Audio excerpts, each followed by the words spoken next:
Mercredi 28 août 2024. Controverse à Jérusalem. C'est toujours un plaisir de se retrouver autour de ce qui nous fait du bien et qui nous apporte paix et confiance pour notre vie. Et quoi de mieux que la parole de Dieu dans laquelle nous pouvons puiser réconfort et joie pour passer une bonne journée. L'équipe de l'Aventure dans la parole souhaite que cette séquence vous apporte la sérénité nécessaire pour aujourd'hui. Notre communauté s'agrandit, n'est-ce pas? Et c'est grâce à vous.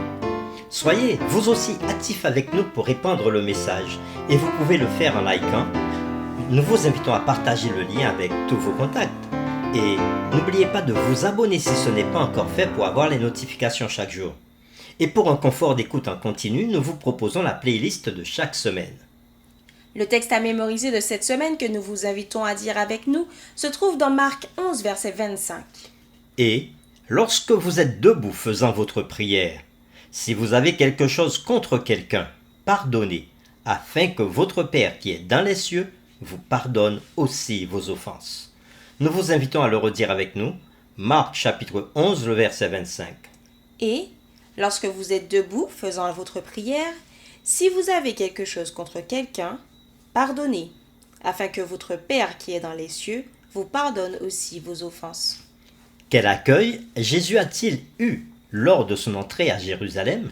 Comment Jésus a-t-il réagi par ce qui se passait dans le temple de Jérusalem? Quel accueil les dirigeants du peuple ont-ils réservé à Jésus dans le temple?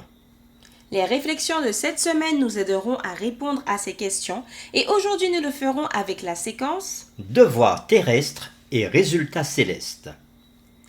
Nous vous invitons à lire Marc 12, versets 13 à 27 et nous répondrons à la question suivante. Que se passe-t-il dans ce passage et quelle vérité Jésus enseigne-t-il? Marc 12, versets 13 à 27.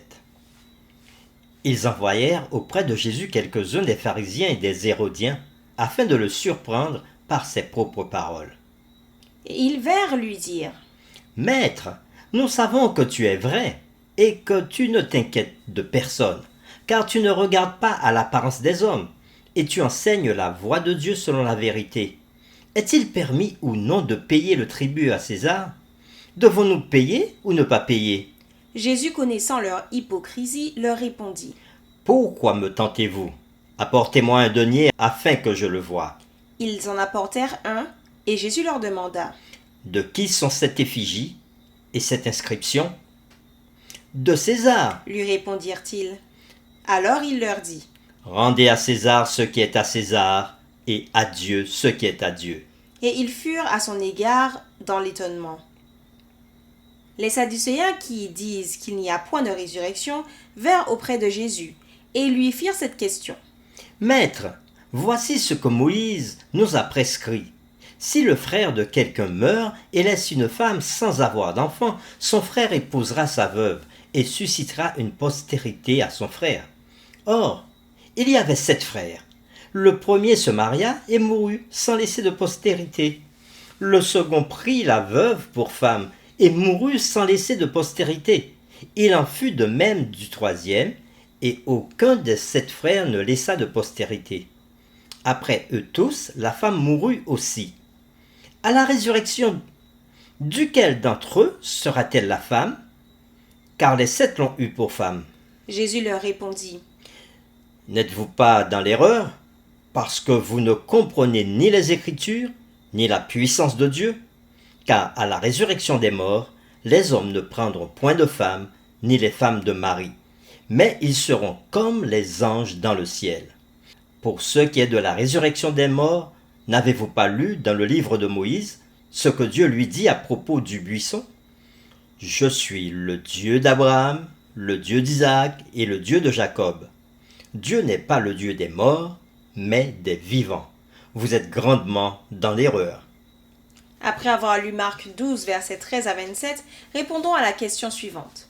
Que se passe-t-il dans ce passage et quelle vérité Jésus enseigne-t-il? Les chefs religieux essayaient de surprendre Jésus en train de faire une action qu'ils pourraient utiliser pour le condamner, soit contre le gouverneur romain, soit contre le peuple. Dans cette controverse, il s'agissait de la question du paiement des impôts. À cette époque et en ce lieu, Refuser de payer des impôts pouvait être considéré comme une rébellion contre le gouvernement romain, une infraction grave. La réponse de Jésus de donner à César ce qui est à César et à Dieu les choses qui sont à Dieu l'avait gardé hors du piège, mais avait également donné une instruction profonde sur la responsabilité du croyant envers le gouvernement. L'autrice Ellen White, dans le livre Jésus-Christ, page 598, dit ce qui suit. Il déclara que puisqu'ils vivaient sous la protection du pouvoir romain, ils avaient le devoir de lui rendre ce qui lui était dû aussi longtemps que cela n'entrait pas en conflit avec un devoir supérieur. Cependant, tout en vivant en sujet paisible sous les lois du pays, ils devaient en tout temps rester d'abord fidèles à Dieu. Fin de citation. Ce qui suit est une question sur la résurrection des morts. Les Sadducéens étaient un groupe sacerdotal qui n'acceptait que 5 livres de Moïse comme écriture. Ils ne croyaient pas en la résurrection des morts. Le scénario qu'ils présentaient à Jésus était probablement hypothétique. Il impliquait 7 frères et une femme, selon la loi de Moïse, pour maintenir la propriété dans une lignée familiale. Quand un homme décède sans avoir eu de fils, son frère épouse la veuve et tous les enfants nés de cette union seraient légalement ceux du défunt. On peut trouver cette loi dans Deutéronome chapitre 25 versets 5 à 10. Cherchant à jeter le discrédit sur la doctrine de la résurrection, les Sadducéens soulignaient un dilemme moral. À qui serait la femme à la résurrection? Jésus contra leur argument en 2 étapes, se référant aux Écritures et à la puissance de Dieu. Premièrement, il décrivit la puissance de Dieu dans la résurrection et indiqua qu'il n'y aura pas de mariage au ciel. Puis, il défendit la doctrine de la résurrection en faisant appel à Exode 3, versets 1 à 22, où Dieu indique qu'il est le Dieu d'Abraham, d'Isaac et de Jacob. Jésus sous-entendait que cela signifie qu'ils seront ressuscités. Ils ne peuvent pas rester morts si Dieu est le Dieu d'Abraham, d'Isaac et de Jacob, qui sont pour l'instant morts. Pour terminer, réfléchissons à cette question. Si quelqu'un vous demandait « Connaissez-vous la puissance de Dieu ?» Que lui répondriez-vous et pourquoi? Nous vous invitons à prier avec nous. Dieu notre Père, lorsque tu t'es présenté à Moïse dans le désert, tu as dit que tu étais le Dieu de ses ancêtres, d'Abraham, d'Isaac et de Jacob. C'était une façon pour toi de dire que ces hommes qui ont vécu dans la foi ressusciteront au dernier jour.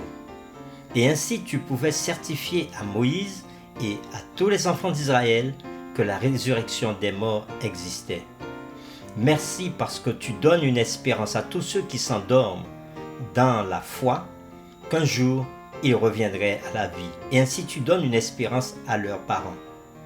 Tu montres aussi à travers la séquence que nous venons de voir qu'il est bon d'obéir aux autorités tant que cela ne nous met pas en porte-à-faux avec toi. Alors Seigneur, aide-nous à faire ce qui est nécessaire pour que nous soyons un bon témoignage pour le gouvernement dans le pays dans lequel nous vivons. Nous t'avons prié au nom de Jésus. Amen.